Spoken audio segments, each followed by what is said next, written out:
Well, Christoph, it's really nice to see you again. I trust you're keeping well in these COVID times.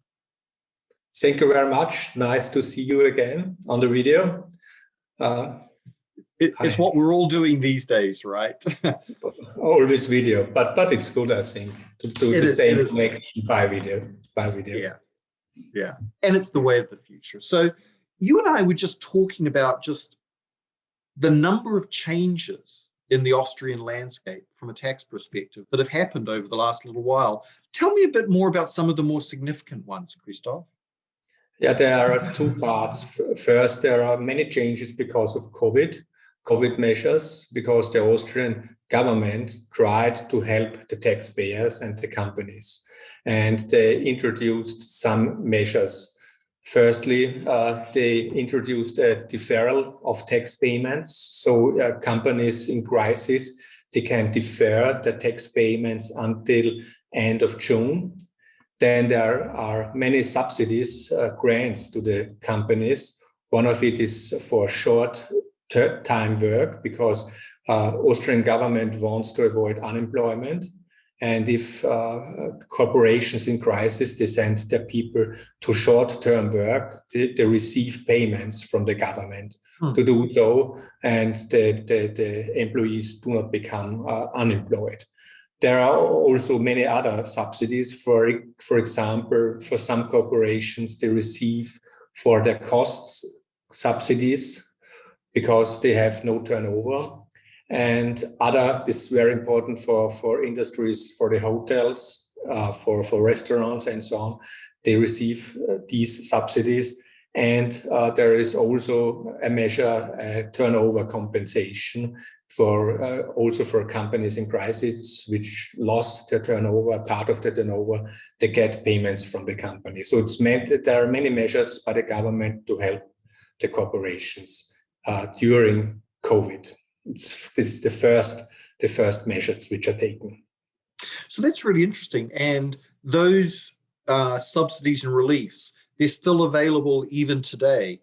Gosh, we're a year in, so still available today. They are still available until March. You have to apply for them and you get these subsidies. And there is another, I forgot, it's not only for corporations in crisis, it's for all corporations. It's a so-called investment premium. Corporations, companies receive 7% a premium if they invest in assets. They could apply until end of February of this year. And if they do the first measures until end of May, for example, if they acquire a machine or so on, if they acquire a car, they get 7% of the acquisition cost paid by the government. What is a good measure because they want to have a push to the economy that is more invested in assets.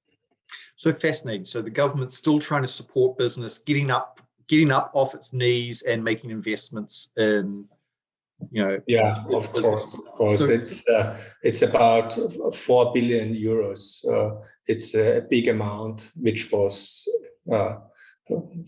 given to the corporations, which will be paid the next year. Interesting. So that's a really interesting one. And then going beyond COVID, Christoph, what else has been going on in the tax landscape? Yeah, COVID was also a push for other measures because they now try to change tax law. So, for instance, we in Austria, we always had in tax a straight line depreciation, but now they changed it. You can also use an accelerated depreciation. If you acquire assets, you're allowed to depreciate 30% of the acquisition cost in the first year and then 30% in the next year. What also should be a push for investments, except for buildings. For buildings, there is also accelerated depreciation. You are allowed to depreciate 2.5%, and they changed it to 7.5%. So also if you acquire a building or if you build a building, then you have a bigger depreciation than before. So it's also a measure to give a little bit push to investment. And this was introduced last year. And there is another thing. It's not the COVID measure. Austria, we have had to introduce an interest limitation rule because this is a part of the European directive, anti-PEPs measures. And this is very important for multinationals. We introduced this interest limitation rule. It's similar to the German one. Corporations are only allowed to deduct interest 30% of their EBITDA. So it's a kind of, they want to avoid too many interest in Austria if they are shifted to Austria. It was introduced 1st of January, and I think it's a lot of compliance for the big companies to handle this interest limitation rule, because it's not only on a corporate level, it's on the level of the tax group. So if you have many corporations in your tax group, you have to add it up. So it will be a big compliance issue for all of the Austrian companies, but not only compliance, of course, of planning, trying to avoid something, trying if there are too much interest in Austria to push it down to subsidiaries also. So that's what is going on now. Yeah, and then there are also other changes. They changed, for example, we are now allowed in Austria, corporations are allowed to lump sum depreciation of receivables and lump sum provisions. So there's also a change going on. So COVID, I think it's a push to change something in tax law, what they always wanted to change, and now they have an open window for that. Interesting. What's the phrase? Never let a good crisis go to waste. but it certainly sounds like there's just a bunch of things going on. There's a lot of support by the government for business spending, so that's a good thing to bear in mind. But there's also these other things like the interest expense deductibility limitation, which probably causes folk to reevaluate how they're financing operations in Austria today. So that's a lot of change in a very short period of time, Christoph.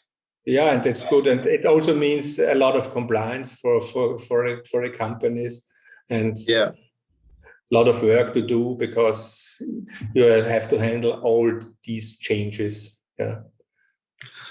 Well, look, that's a lot of stuff, but very interesting. Christoph, it's really nice to catch up with you again. I look forward to seeing you again in person whenever it is that we start flying, I guess. So till then, stay healthy, okay?